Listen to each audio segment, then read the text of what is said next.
Caraku tumbuh besar sangat unik. Orang tuaku nikah di usia-usia 21 dan pernikahannya hanya bertahan sekitar 3 tahun. Ketika itu orang tuaku bercerai karena persoalan ekonomi. Ya, aku kira hal biasa, persoalan yang sering terjadi ketika orang pengen nikah muda dan belum siap secara ekonomi. Tetapi ternyata perceraian itu malah jadi peruntungan untuk perjalanan hidupku berikutnya. Aku dibesarkan oleh kakek nenekku dari usia 2 tahun hingga sekarang usiaku 21 tahun.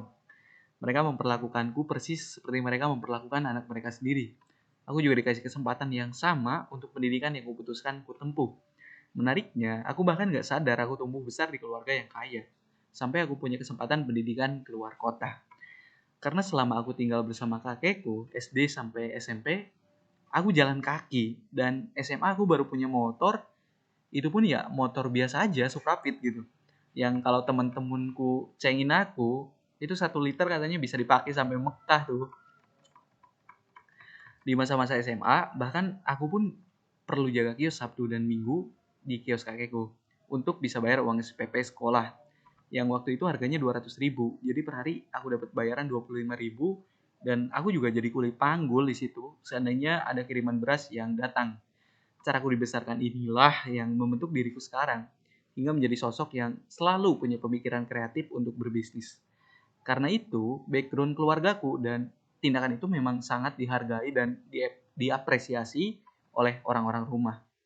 Pernah juga waktu SMA aku jualan snack dan aku inget banget di hari pertama jualan, aku bahkan minta dianterin oleh pamanku pakai motor ninjanya agar aku bisa ngasih kesan ke orang lain bahwasanya aku jualan tuh bukan karena nggak punya duit gitu. Ini tuh kegiatan yang kusukai.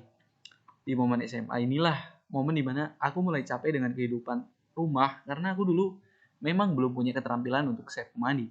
Jadi biarpun aktivitas menghasilkan uangku cukup banyak, uangnya hilang gitu aja entah kemana. Di masa akhir SMA, aku seolah kayak tikus yang kurus kering padahal hidup di tengah lumbung gitu.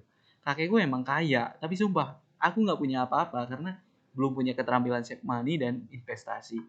Sebenarnya dengan terlempar aku ke Jogja ini plus minus untuk kehidupanku. Aku diuntungkan karena aku diuntungkan karena jadi menemukan sumber daya yang diperlukan mulai dari kampus. Aku kenal buku-buku bestseller di Amerika, mulanya dari Rich Dad Poor Dad yang dulu diisengi kawanku bahwasanya biarpun lu kuliah, kalau lu nggak ngerti soal duit, lu bakal tetap kerja keras di kehidupan lu. Dan itu memang benar. Jadi perlu ku sampaikan terima kasih ke temanku yang telah menyarankan aku baca buku itu. Walaupun dulu aku sempat jadi nggak enak sama orangnya, tapi toh faktanya buku itu yang mulai membuat pikiranku kebuka.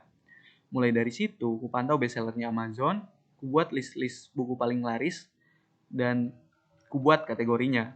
Dan perlu ku sampaikan kebenarannya setelah banyak baca buku dengan agenda bacaku yang setiap harinya 2 jam, hidupku bisa dibilang berubah total. Aku jadi fokus dengan diriku sendiri dan selalu memikirkan bahwasanya hidupku ini tanggung jawabku. Aku bertanggung jawab penuh atas kehidupanku, mau ku bawa kemana dan mau melakukan apa.